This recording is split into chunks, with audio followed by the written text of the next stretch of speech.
오늘 말씀 제목입니다. 말씀 요한복음 7장 14절에서 24절까지 말씀입니다. 말씀 제목은 내로남불 신앙입니다. 요한복음 7장 14절에서 24절까지 말씀 함께 읽도록 하겠습니다.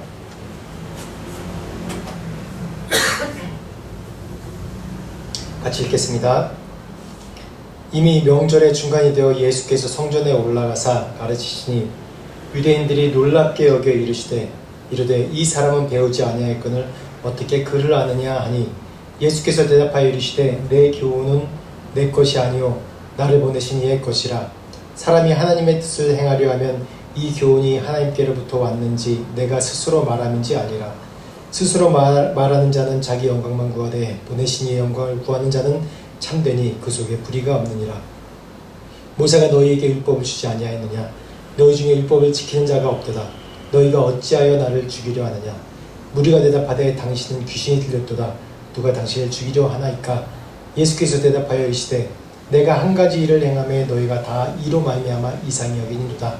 모세가 너희에게 할례를 행하였으니 그러나 할례는 모세에게서 난 것이 아니요 조상들에게서 난 것이라.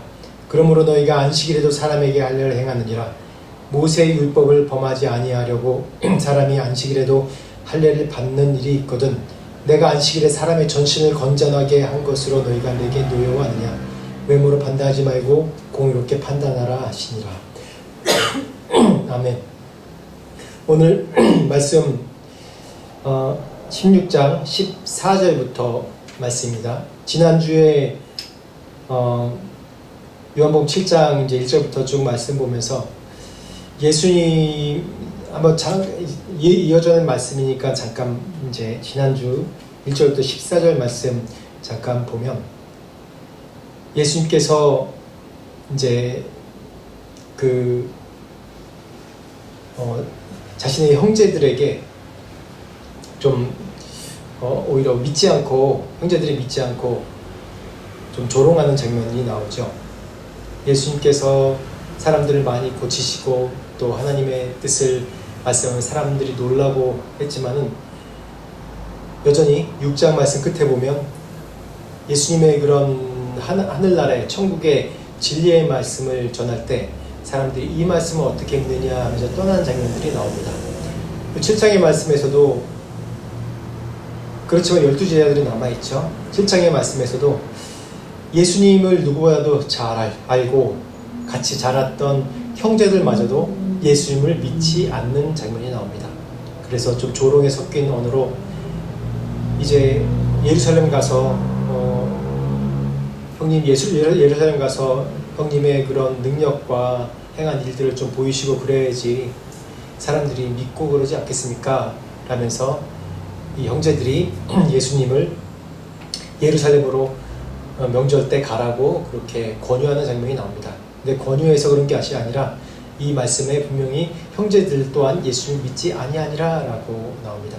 예수님이 이렇게 이 땅에 있으면서 예수님의 하나님의 되심을 나타내시고 성경의 진리, 하나님의 부르심, 메시아의 참뜻, 그리스도의 그런 행하는 일에 대해서 행할 때 아무도 예수님을 믿지 않았어요. 제자들이 예수님을 따랐지만은 결국 제자들 또한 십자가 앞에서 그런 십자가의 세상의 권위와 세상의 힘 앞에서 무릎 꿇고 말죠. 지난주까지 이런 장면들을 쭉 보면서 참 저뿐만 아니라 이 제자들뿐만 아니라 모든 인간이 이 세상에서 산다는 것 자체가 전쟁이고 전투구나라는 생각이 들었습니다. 그래서 우리가 예수님을 믿겠다고 예수님을 따른다고 함부로 얘기할 수 없는 것 중에 하나가 우리의 힘으로는 할 수 없습니다. 예수님을 따르고 예수님을 믿겠다고 하는 그런 신앙의 고백이 무슨 뜻인가 계속 생각해보는 시간입니다. 오늘 말씀도 그렇고요. 그래서 예수님께서 지난주에 이 형제들이 예수님 믿지 못하면서 예수님 한번 시험해 보려고 예루살렘에 올라가라고 합니다. 그럴 때 예수님은 올라가지 않죠. 내 때가 아니라 올라가지 않습니다. 그런데 예수님 스스로 올라가셨어요. 올라가셔서 오늘 14절 말씀에 지난주 14절까지 읽었지만 오늘 또 14절부터 시작합니다. 14절 말씀에 성전에 올라가서 가르치시니라고 얘기합니다. 명절 초반에 올라가지 않고 예수님 중간에 올라가서 예수님이 나타내 보이셨어요. 이러한 것은 뭐냐면 예수님이 분명히 공생애를 시작하고 하시면서 많은 능력과 기사를 보여주셨습니다. 표적들을 보여주셨어요. 표적이라는 것은 본인이 그리스도라는 걸, 메시아라는 걸 나타내는 그런 기적의 일들을 표적이라고 제가 한다고 말씀드렸죠. 그런 표적의 일들을 많이 보여주셨어요. 요한복음에만 7가지의 표적이 나옵니다. 간추려서 7가지만 표적이 나와요. 이런 것들이 상징적인 뜻이라고 제가 말씀드렸습니다. 오병이의 기적도 보면 출애굽 때 그 오병이의 기적 말씀의 그 후에 보면 출애굽 때 이 6장의 말씀 나오죠. 출애굽 때 사람들이 이 광야에서 만나와 메추라기를 먹던 그런 시절을 기억하면서 모세와 같은 지도자가 일어나리라는 그런 이사야의 예언을 통해서 예수님이 메시아라는 걸 분명히 사람들이 인지했음에도 불구하고 예수님 믿지 않고 떠나갑니다. 참 어렵습니다. 예수님의 능력과 일을 나타낸다 할지라도 그렇게 예수님을 거스리는 것 중에 하나가 보면 다 같은 맥락이 있는 것 같습니다. 때입니다. 때. 지난주에도 말씀드렸듯이 하나님의 때. 자신의 때에 맞추지 않고 맞춰지지 않는다고, 자신의 기대에 맞춰지지 않는다고 하나님을 원망하고 예수님을 메시아가 아니라 그러고 그렇게 사람들이 예수님을 배신하고 그러죠. 자신의 때, 자신이 생각한 계획대로 안 된다고. 그래서 예수님이 결국은 십자가에 못 박아 죽이고 또한 형제들조차도 예수님을 많이 따르던 오병이의 기적을 보고 따르던 많은 제자들조차도 예수님을 떠나가고 맙니다. 이 세상은 우상으로 가득 찼어요. 우상이란 것이 아이돌로 이렇게 세워놔가지고 우상이 아니라 내가 바라는 것, 내가 원하는 것, 내가 선망하는 것, 내가 생각에 가장 중요하다고 생각하는 그게 내 우상이 되는 것을 볼 수 있습니다. 예수님께서 하나님께서 그 일을 이루어 주시지 않기 때문에 그것이 나의 소망인데 하나님의 소망은 그 소망이 아닌데 이 내 소망에 따라 살기 때문에 그것이 내 소망이 우상이 되는 거예요. 내 야망이 되는 것입니다. 근데 오늘 말씀 보면 14절 15절 말씀 한번 읽어보겠습니다. 이미 명절의 중간이 되어 예수께서 성전에 올라가사 가르치시니 유대인들이 놀랍게 여겨 이르되 이 사람은 배우지 아니할 것을 어떻게 그를 아느냐 하니라고 나옵니다. 오늘 말씀에 예수께서 성전에 올라가서 이 형제들이 권유한 때에 맞춰 올라가지 않고 중간에 올라가서 성전에 가르치시기 시작합니다. 근데 그때 그 가르치심을 보고 유대인들이 어떻게 했죠? 놀랍게 여겨 이르되 이 사람은 배우지 아니할 것을 어떻게 그를 아느냐라고 얘기합니다. 예수님께서 그동안 가르치신 걸 보면 하나님의 말씀을 가르칠 때 보면 어떠한 말도 인용하는 것이 아니라 모세오경에 있는 말씀, 율법의 말씀을 인용하면서 가르치셨어요. 그리고 여기서 그를 아느냐라고 얘기합니다. 성전에서 주로 이제 이때 당시에 민간이 쓰는 말들은 아람어지만은 성전에서 율법이나 그런 쓰는 언어들은 대부분 히브리어입니다. 고 히브리어죠. 성경이 되는 히브리어는 배워야 돼요. 이렇게 배우지 않은 사람들은 히브리어를 할 수 없어요. 글을 모르는 거예요. 예수님을 아는 이 주변 사람들이 많습니다. 사람들이 나사렛 출신이라고 생각하고 베들레헴에서 났는데도 불구하고 나사렛 출신으로 알고 있고 목수아들로 생각하고 또한 배우지 않았다고 그렇게 사람들이 알고 있어요. 그래서 놀라는 거예요. 예수님의 어떤 말의 힘이 말과 그 진리에 대해서 믿는 것이 아니라 거기에 깜짝 놀라고 도전받는 게 아니라 이 사람이 배우지 않았는데 이렇게 말하고 신기하네 라고 여깁니다. 이때 당시에는 어떻게 얘기해야지 그 사람의 말에 공식력과 힘이 있냐면 지금도 그렇습니다. 지금도 설교할 때 보면 물론 설교하는 분들 차이에 따라 다른데 이제 말씀만 인용하는 분이 있고, 어떤 사람은 이제 철학자 누가 얘기하대, 또 유명한 사람 누가 얘기하대 그러면서 인용을 하면 사람들이 뭐 있어 보이고 이렇게 얘기합니다. 그게 세상이에요. 어떤 사람이 설교할 때, 어떤 사람이 강의를 할 때 뭐 PhD다, PhD 받은 닥터다, 또 어떤 사람은 뭐 무슨 뭐의 전문가다 라고 와서 얘기를 해야지 사람들이 어쨌든 그 사람 말에 신용을 갖게 돼요.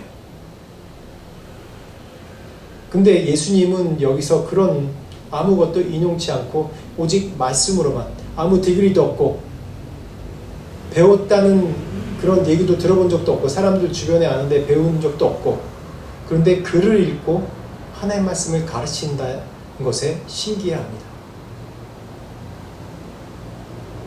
제가 요즘에 이제 지난주죠.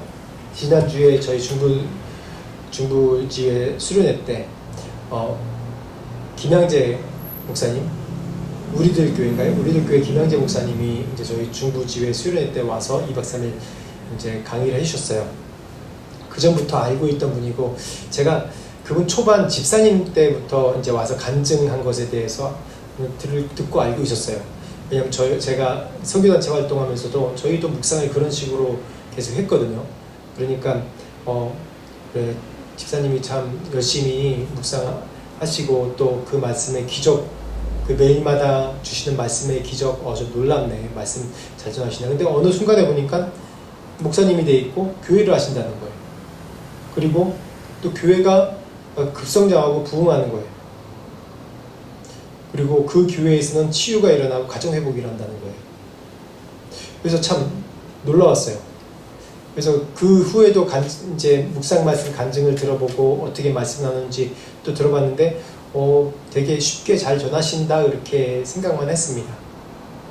이분 뭐 묵상하니까 묵상으로 말씀 전하네 이렇게 생각했습니다.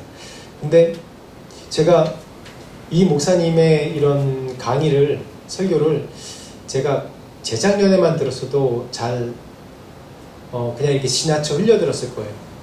근데 제가 교회를 하면서 말씀을 전하면서 어떻게 하면 하나님의 말씀을 쉽고 우리 모두가 이해하고 또 내 자신조차도 잘 이해하고 적용할 수 있는 말씀을 전할까라는 그런 고민도 하고 또 공부도 하고 강의도 듣고 또 그 목회하시는 선배님들 또 말씀도 듣고 또 그 따라가기도 하고 오랫동안 성경 공부도 하고 그렇게 했습니다. 근데 김양재 목사님 그 말씀을 들으면서 제가 깨진 부분들이 있어요. 내가 너무 말씀을 뭔가 이제 신학적으로 해석하려고 하고 언어적으로만 해석하려고 하고 그런 부분이 있었구나. 하나님의 말씀에 그런 진리가 그 속에 담겨 있지만은 내가 뭔가 내 자신의 그런 좀 더 아는 것을 나타내려고 하는 부분이 있었구나라는 부분 때문에 그때 김양재 목사님 말씀을 쭉 들으면서 정말 많이 회개했습니다. 정말 많이 회개했어요. 그래서 내 안에 그런 교만이 있다는 걸 발견했습니다. 그 내 안에 이런 허물이라는 것은 알고 지은 죄가 아니라 모르고 지은 죄들이거든요. 내가 의도하지 않았지만 내 허물이 너무 많은 사람이라는 것을 제가 깨닫고 있어요. 지금도 깨닫고 있어요. 내가 너무 허물이 많은 사람이라는 것. 그래서 말씀을 전할 때 내가 날 나타내는 것이 아니라, 내가 배운 것을 나타내는 것이 아니라, 내가 신학을 했고 내가 선교를 25년 했고 어려운 곳에 있었고 그걸 나타내려고 하는 것이 아니라 하나님의 이 말씀, 진리의 말씀이 지금 우리의 사는 나에게, 먼저 나에게 어떻게 적용되고 우리에게 어떻게 적용되는 게 중요하구나 라는 것을 깨달았어요. 근데 오늘 말씀 14절 15절 말씀 보면 뭐라고 그래요? 유대인들이 놀랍게 여기는 게 말씀의 진리 가운데 놀랍게 여기는 것이 아니라 이 사람이 배우지 않았는데, 이 사람이 글도 모르는데 어떻게 이 율법서에 나온 히브리어를 알고 이 글을 알고 이렇게 말씀 전하지? 이렇게 맞는 얘기를 하지? 그렇게 놀라는 겁니다. 여러분, 말씀은 원어를 많이 한다고 해서 말씀 깨달아지는 것이 아닙니다. 물론 신학 중요합니다. 신학을 해야 되는 게 중요해요. 왜냐하면 신학을 통해서 그 시대에 전하는 메시지를 알고 신학자들의 그런 연구를 통해서 시대마다 계속 이 하나님의 진리를 연구하고 진리를 탐구하는 것들이 계속 발전해 왔어요. 그걸 통해서 우리가 이 말씀을 좀 더 객관적으로 조명할 수 있고 또 이 세상에 객관적으로 알릴 수 있는 도구가 되고 또 이 교회의 이단으로 빠지지 않고 진리의 말씀의 그 문맥에 따라서 진리로 말씀에 벗어나지 않도록 하는 그런 중요한 도구 중에 하나예요. 신학이 중요하지 않다는 거 아닙니다. 근데 그거를 자랑으로 여기고 좀 더 배우고 내가 성경 공부를 좀 더 하고 그 자랑으로 여긴 사람들이 있어요. 제가 제가 전도사 생활할 때 한국에서 어느 그 사회에서 성공하신 분이 이제 이사를 왔습니다. 이사로 온 이유가 그분이 육군 소장 출신인데 이제 제대하고 예편하고 이제 교회로 이제 오셨는데 그 소장 출신이니까 얼마나 계속 높은 위치에 있었어요. 근데 그 소장 출신 그 부인이 그 권사님이 그러시더라고요. 사람들한테 성경 공부하자고 얘기하니까 저는 이 사랑의 교회에서 있는 뭐 1:1 제자 양육 정통 코스를 정코스로 해서 다 마친 사람입니다. 딱 이렇게 얘기하더라고요. 그래서 참 무섭습니다.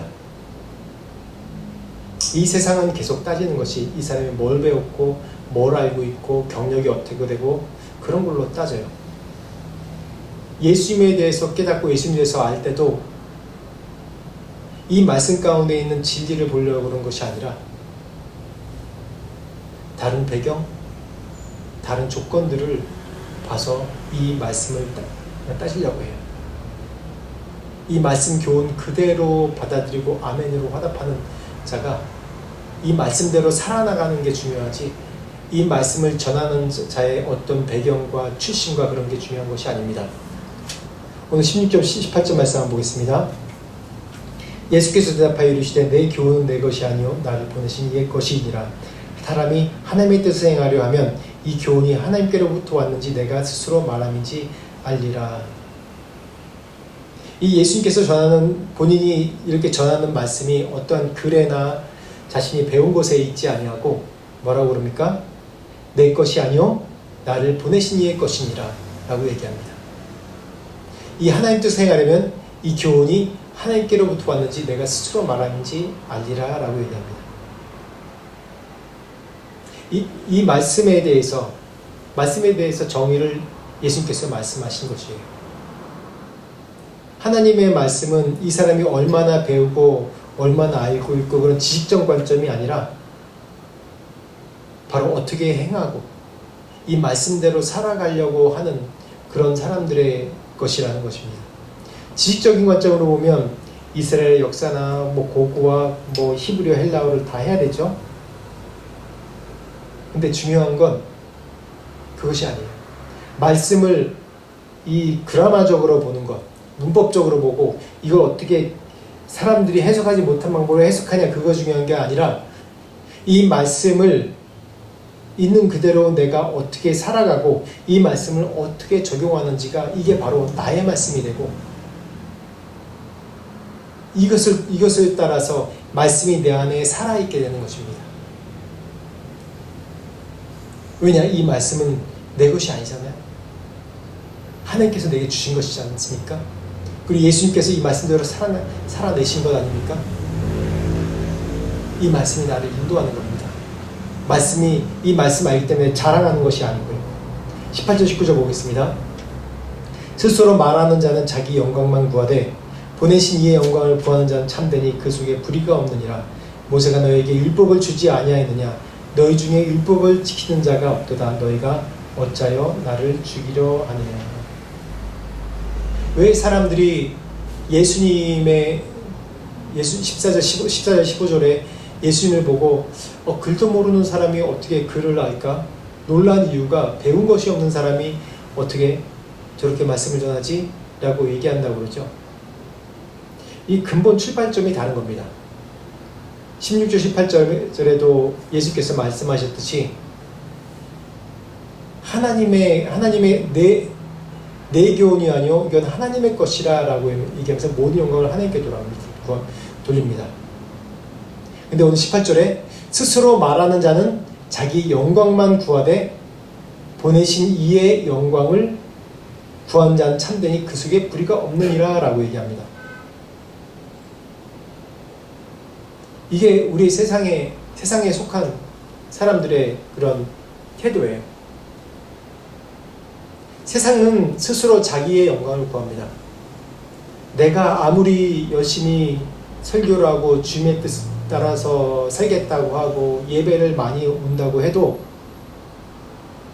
이것이 내 영광을 구하는 것이면은 아무것도 소용없게 되는 것이죠. 스스로 자기의 영광을 구하는 것이 아니라 하나님의 영광을 구해야 되는 겁니다. 자신의 영광을 구한 자들이기 때문에 예수님을 바라볼 때 예수님께서 진리를 말씀하시는 것을 바라볼 때 배우지도 않았는데 어떻게 하지? 역시 배웠기 때문에 PhD 저렇게 경험이 있기 때문에 잘하는구나. 별거 아닌데 똑같은데. 세상의 관점으로 보는 거예요.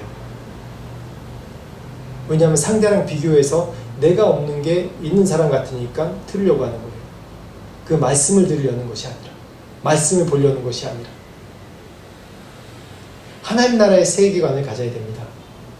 이 말씀을 바라볼 때 세상의 세속적인 해석으로 하는 것이 아니라 하나님의 구속사적인 해석으로 해석해야지 이 말씀을 자기 영광이 아니라 하나님의 영광으로 받아들이는 거예요. 오늘 내로남불이 뭔지 압니까? 19절 말씀 보면 19절 말씀부터 쭉 나옵니다. 모세가 너에게 율법을 주지 아니하였느냐 너희 중에 율법을 지킨 자가 하나도 없도다.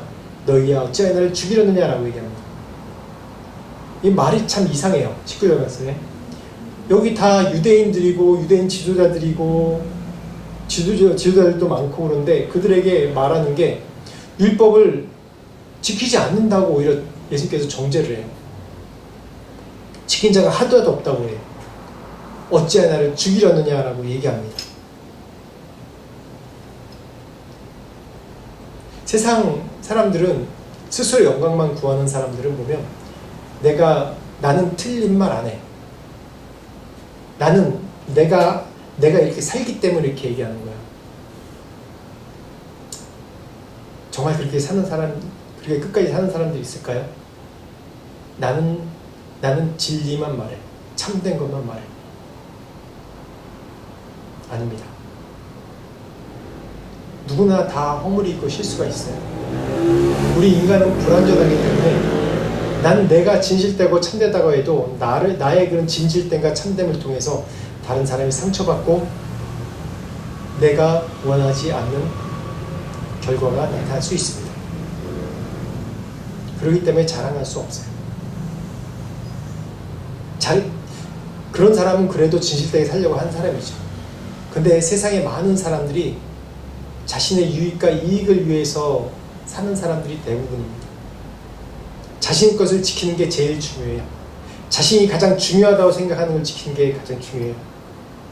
자기 생각 이게 올바르도 세상에서도 이게 올바르도 생각하는 가치관, 기준 그대로 사는 것이 내 자랑이고 그대로 지키는 것이 이 세상에서 그렇게 살아야지. 그렇지 않기 때문에 이 세상이 이렇게 타락하고 잘못했다고 생각하고 판단하는 것입니다. 예수 믿는 자들이 그래서 손해를 참 많이 봅니다. 정말 예수를 진실되게 믿는 자들이 손해를 참 많이 봐요. 왜냐하면 늘 세상에 져줘야 되니까. 세상 사람들은 자신이 가장 중요하게 여기는 돈, 명예, 권력, 자기의 것을 지키려고 온 수단과 방법을 다 동원해서 이걸 지키려고 합니다. 그래서 우리 믿는 사람들이 그런 사람들과 싸우면 질 수밖에 없어요. 이기지 못해요. 악을 쓰고 달려드는데 어떻게 우리가 이겨먹을 수 있습니까? 져줘야지. 같이 내가 법적으로 올바르다고 해서 같이 해봤자, 내가 승리해봤자 양쪽에 다 상처예요. 상처. 덕도 안 되고. 그렇기 때문에 정말 많은, 정말 진실되게 하나님을 따르는 사람들은 그냥 이 세상에 보이는, 그래서 져주면서 손해를 봅니다. 많은 사람들이. 제가 예전에 간증 들어보니까 어떤 이 집사님은 이 코로나 기간에 정말 능력 있는 박사학위까지, 해외에서 박사학위까지 받고 와서 취업해서 돈을 잘 버는 분이고, 또 성과 있으면 인센티브까지 받는 분인데, 코로나 때 다 어려워지니까 이 직원들이 인센티브 자기들 못 받는데 저 사람 만나고 컴플레인하고, 그래서 자기 인센티브 안 받겠다고 내어놓고, 또 코로나 계속돼서 어려우니까 저 사람 월급 많이 받는데 우리는 월급 계속 삭감되고 없다고. 그러니까 또 그 집사님이 자신의 월급까지, 억울하지만 자신이 계약하고 들어온 그대로 그렇게 계약한 건 이런 식으로 인센티브 이렇게 주고, 또 계약한 거는 자신이 월급을 이만큼 받는다고 결정해서 정확하게 계약서까지 써서 왔는데, 그냥 그 공동체를 위해서 그냥 자신의 월급도 삭감해서 그 사람들 다 나눠주면서 있어요. 벌써 다른 사람 같으면 회사를 옮겼겠죠. 그렇게 손해보면서 있어요. 참 미련하죠. 믿는 사람들은 보면 손해보고 내가 합당한 것을 주장할 수 있는데. 그렇게 보면 예수님도 마찬가지입니다. 하나님이신데 이 세상에 내려오셔서 이렇게 사람들을, 한마디면 다 끝날 거를 이렇게 사람들에게 설득하고 이런 말씀들을 계속 남기면서, 그래 너희들 율법을 니들이 지키냐 지키지 않으면서 겉으로만 지키는 척하면서 너의 유익을 구하고 너 스스로 영광 구하면서, 예수님 다 알잖아요. 영광 구하면서 네가 어떻게, 왜 나를 죽이려느냐. 세상 사람들은 자신의 중요한 것을 지키기 위해서 어떤 짓까지 해요? 사람을 죽이기까지 합니다. 진짜로 육체적으로 죽이는 것뿐만 아니라, 그런 것만 말하는 게 아니라 수단과 방법을 다 동원해서 죽인다는 것은 저 사람을 손해게 보게 만들고 저 사람 못하게 만들어버립니다. 내가 살기 위해서 양심까지 다 지워버리고. 지금 그런 거 아닙니까? 너희가 어찌하여 나를 죽이려느냐. 너희 율법을 주지 아니하느냐. 너는 율법대로 살지 않으면서, 율법의 가장 중요한 것이 뭡니까? 하나님을 믿는 것이고, 이 인간들에게 나온 법 중에서 하나가 중요한 것이 살인하지 말라는 거죠. 아니에요? 근데 이 율법의 가장 최선봉에 서 있다는 이 유대 지도자들이 어떻게 해요? 요한복음 5장 말씀, 38년 된 병자를 고친 이유로, 안식일에 고쳤다는 이유로부터 시작해서 안식일에 일을 범한다는 그런 이유로 예수님을 죽이고자 모의를 하는 것을 예수님께서 알고 있습니다. 그 20절 말씀 한번 읽어볼까요? 무리가 대답하되 당신은 귀신이 들었도다. 누가 당신을 죽이려 하나이까? 그쵸, 무리들은 모릅니다. 이 따르는 무리들은 모르고 누가 죽이려고 해요? 이 당국자들, 권력에 있는 사람들, 이 대제사장 서기관들. 예수님께서 이 안식일을 범했다는 그 이유 하나만으로 예수님을 죽이려고 합니다. 그래서 22절 말씀 보겠습니다. 예수께서 대답하여 이르시되 내가 한 가지 일을 행하매 너희가 다 이로 말미암아 이상히 여기노다. 모세가 너희에게 할례를 행했으니 그러나 할례는 모세에게서 난 것이 아니요 조상들에게서 난 것이라. 그러므로 너희가 안식일에도 사람에게 할례를 행하느니라. 예수님께서 한 가지 일을 행하며 너희가 다 이로 말미암아 이상하게 여긴도다. 한 가지 일을 한 게 방금 말씀드린 것처럼 요한복음 5장에 38년 된 병자, 베데스다 연못가에서 38년 된 병자를 안식일에 고친 사건으로 인해서 너희가 안식일을 범했다고 이상히 여기면서 나를 죽이려 한도다라고 얘기합니다. 그러면서 예수님께서 이 너희들이 왜 율법대로 살지 않는다고 얘기했냐면, 모세가 너에게 할례를 행했으니 이 할례는 누구에게 난 것이라고요? 모세에게 난 것이 아니라 그 조상 아브라함에게서부터 난 것입니다. 그래서 너희가 안식일에도 사람에게 할례를 행하느니라 라고 얘기합니다. 안식일날 아무것도 하지 말아야죠. 안식일날 아무것도 하지 말아야 되는데 이 사람들은 안식일날 할례를 행한다는 거예요. 할례를 왜 행합니까? 한번 볼까요? 창세기 17장 9절에 10절 말씀입니다. 하나님이 또 아브라함에게 이르시되 그런즉 너는 내 언약을 지키고 내 후손도 대대로 지키라. 너희 중 남자는 다 할례를 받으라. 이것이 나와 너희와 너희 후손 사이에 지킬 내 언약이니라. 레위기 12장 3절. 여덟째 날에는 그 아이의 포피를 뺄 것이니. 이 할례는 예수님께서 말씀하셨듯이 너희 조상 모세가 한 것이 아니라 너희 조상 아브라함에게부터 난 것이라고 얘기합니다. 아브라함에게 난 것이라는 것은 너에게 언약이에요. 언약. 내가 너희 백성은 너희는 내 자녀다. 내 백성이라는 하나님의 언약의 징표예요.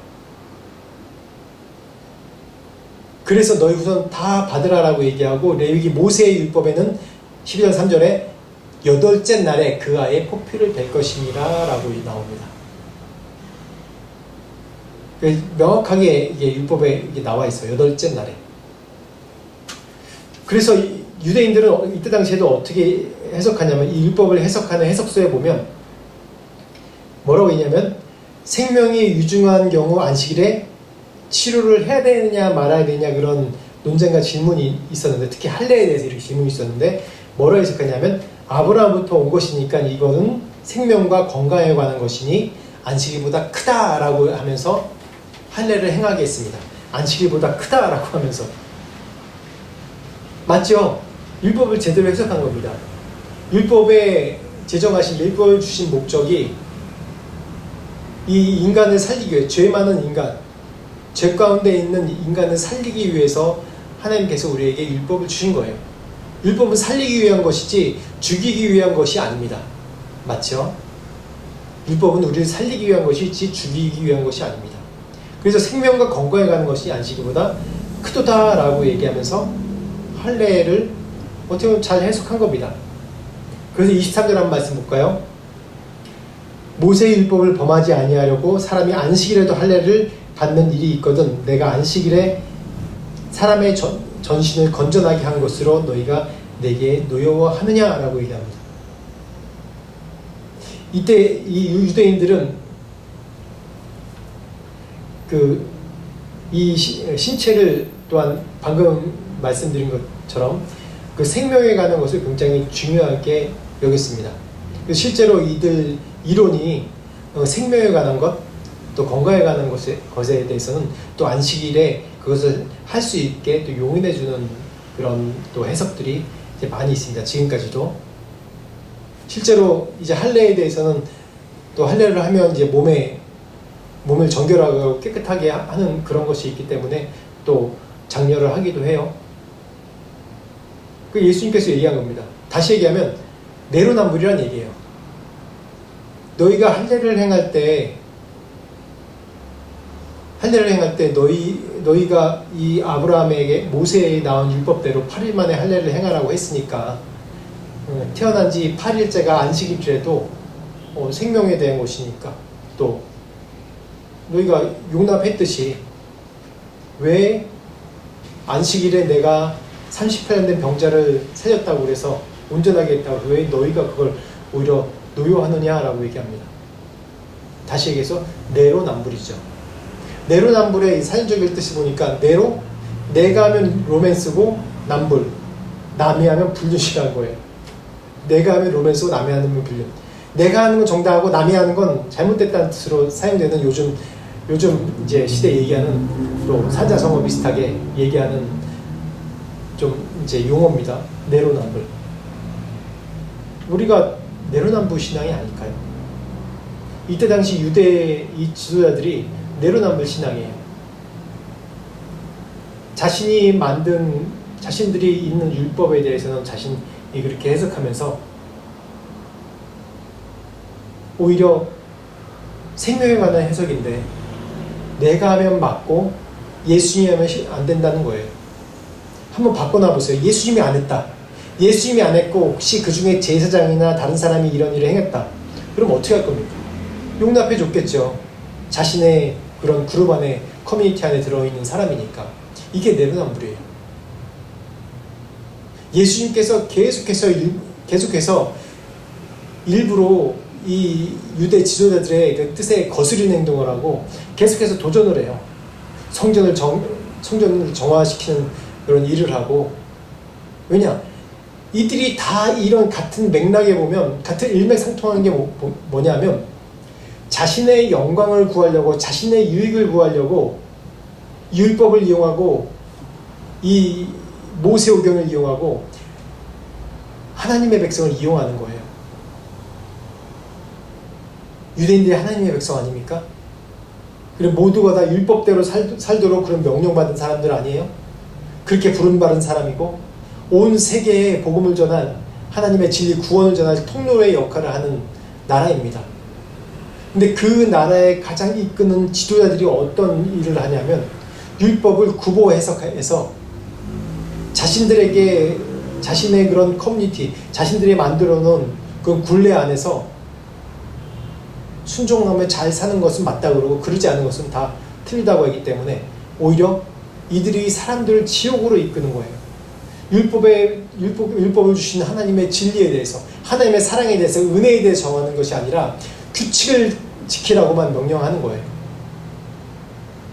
그래서 예수님께서 계속해서 이 유대 지도자들에게 도전하는 겁니다.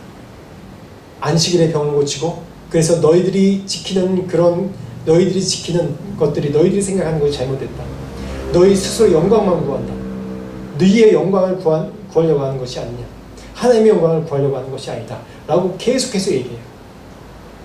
그리고 저들은 돈을 좋아한다고 분명히 예수님께서는 얘기하고 있고. 설마 우리는 그렇게 살고 있지 않습니까? 내가 하나님의 영광을 구한다고 하면서 나의 유익을 구하지 않습니까? 나의 유익을 구하고 살지 않아요. 하나님의 영광이라는 그런 이름 하에, 이름은 하나님의 영광이라고 하면서 실제로는 그렇게 살지 않고 있어요. 제가 조던 피터슨의 그런 유명한 임상 상담 심리학자인데, 그분이 되게 중요한 또 이제 연설도 하고 또 중요한 또 학자 중에 하나죠. 그분이 이제 기독교로 회심한 지 얼마 안 됐습니다. 근데 회심하면서 인터뷰하는 장면을 봤어요. 그분이 예수님 믿는 것에 대해서 얘기했습니다. 그 인터뷰한 사람이, 당신이 예수 성경을 많이 공부한 것 같은데 당신이 말한 신앙, 믿음이라는 게 참 애매모호하다라고 그런 질문했어요. 아마 잘 믿지 않는 사람 같아요.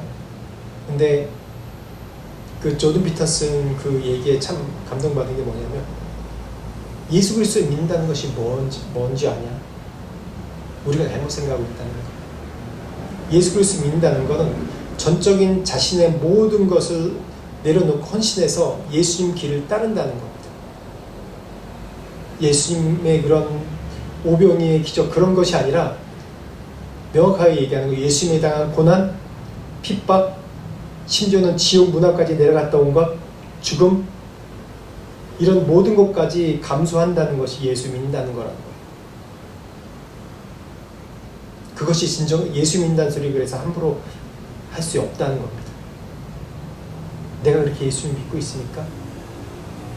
예수 믿는다는 것이 가장 자신의 중요한 걸 희생해야 된다는 의미예요. 진정으로 믿는다는 것은. 예수 믿는 것은 모든 사람에게 초청돼 있어요. 그렇지만 성령 안에 사는 것, 예수님의 진정한 제자, 불신대로 사는 것은 다른 의미입니다. 내 모든 것을 다 헌신해서 예수께서 여기 가라면 여기 가고 여기 있으라면 여기 있는 거예요. 자기의 영광을 구하는 것이 아니라 하나님의 영광을 구하는 거예요. 이런 건 군인이 제일 잘하죠. 나라를 위해서 자기 목숨을 바치는 것, 그것을 위해서 언제나 준비되어 있는 것, 항상 자신의 생활은 심플하게 언제든지 샌드백 하나 메고 떠날 준비가 돼 있으면서 전쟁 준비를 하는 거예요. 우리의 삶이 그런 삶이라는 거예요. 우리의 삶이.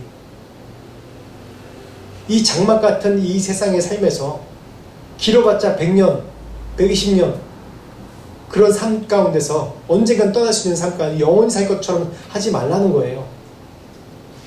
영원히 살 것처럼 하면 내가 지금 투쟁을 해서라도 이걸 지켜야죠. 우리가 투정해서 지킬 것이 영원한 삶인데 그게 뭡니까? 예수 그리스도 하나 아닙니까? 구원 아닙니까? 구원받은 그 기쁨, 그 은혜 아닙니까? 영원히 지켜야 될 게 이거 하나죠. 근데 이게 중요한 게 아니라 내게 우상들이 너무나도 많아. 내 영광을 구할 것들이 많아. 마지막 봅시다. 24절. 외모로 판단하지 말고 공의롭게 판단하라 하시니라. 아멘. 외모로 판단 말고 공의롭게 판단하라 하십니다. 예수님의 공의는 무엇입니까? 외모로 판단하지 않고 중심을 보시는 하나님입니다. 사람이 어떻게 중심을 봅니까? 못 보죠. 우리는 공의롭게 라는 얘기를 할 때 딱 듣는 마음들이 어떤 마음들이냐면 판단하는 거예요. 기준을 세워놓고 선이다 악이다 판단하는 겁니다. 그럴 때 내 마음이 편해요. 내 기준으로 선이다 아니다 악이다 판단하는 거예요. 저건 멸망해야 될 것, 저건 괜찮은 것. 그래야지 내가 구분되기 편하거든요. 근데 하나님은 참 이 세상을 애매모호하게 해놓으셨어요. 판단하고 나서도 악인이라고 판단하고 나서도 이렇게 그 사람을 내면을 들어보면 또 그럴 이유가 있어요. 그 인생 지나온 길과 상처와 그런 것들을 위해서 이 사람이 이렇게 형성된 것이 있어요. 긍휼히 여겨야 돼. 진짜 사상 최악의 죄인이라고 해도 다 이유가 있어요. 이유가 용납받을 이유는 아니지만은 그런 거 볼 때 우리가 이 공의라는 게 무엇인가, 선악간의 판단이라는 게 무엇인가라는 생각을 다시 한번 해보게 돼요. 공의라는 것은, 하나님의 공의는 선과 악에 대한 공의가 아니라 구속사의 관점으로 하나님의 한 영혼을 구원하시기 위해서 그걸 위해서 공의롭게 판단하시는 거예요. 죄인이 끝까지 예수님께 돌아오기 위해서 지금까지 2000년 전부터 지금까지 기다리시는 게 그게 하나님의 공의입니다. 왜? 거듭나지 않은 죄인은 천국에 들어갈 수 없기 때문에. 내가 이 사람을, 이 자녀를 기다리는 겁니다. 예수님 지금. 그게 하나님의 공의. 24절 말씀, 외모로 판단하지 말고 공의롭게 판단하라 하는 게 지금 있는 이 상황 가운데 선과 악이라는 것을 판단하는 것이 아니라 그때마다 달라져요. 다. 그 상황에 따라 달라져요. 하나님의 공의는 선과 악 분명하지만은 내게 그걸 판단하고 재판하고 또한 정죄할 권한이 없는 겁니다. 하나님께서만 하시는 거예요.